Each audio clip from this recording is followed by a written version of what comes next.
that the context, of course, was one of confrontation. Why did we have a delegation? Why did we have a growing delegation? It was Boeki Masatsu, it was trade friction, it was the surplus. I was laughing.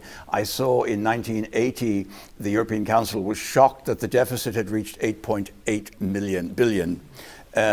And it should never get to 10 billion. And when I was here, it got to 10 billion, and it kept growing. And in spite of everything we were doing, the deficit just kept getting bigger. The crisis spilled over with the infamous Poitiers customs decision of the French government to force all Japanese imports, particularly of video cassette recorders, to be processed through the customs post in Poitiers.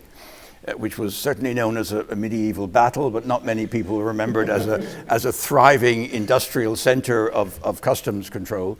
None of us now actually remember what a video cassette recorder was, and if you talk to anyone, they've never heard of them, but at the time it was a dramatic turning point. And of course, the Japanese reaction was the very intelligent approach of investing in Europe, and the rest is history, because Japanese investment has been extremely welcome, has contributed, and then ever since then things have actually got much more positive.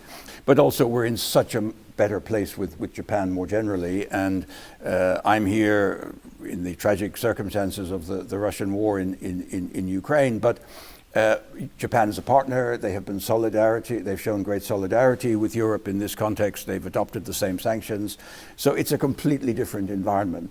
When President Thorne was coming, he had to present a gift to the emperor. And one day I was opening the diplomatic bag, and this thing was there in a package, and I opened it, and it appeared to be some kind of plant. They said, "It is a rose called Europa." As we were about to package it, and we were explaining to Guy Mosho that this is what was going to happen, they said, "Have you got the phytosanitary certificate?"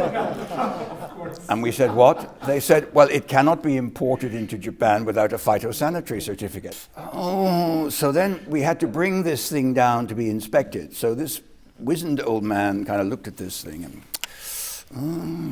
then he took out a secateurs, and he cut just a little bit off it. And he said, "Yes, now it's in conformity."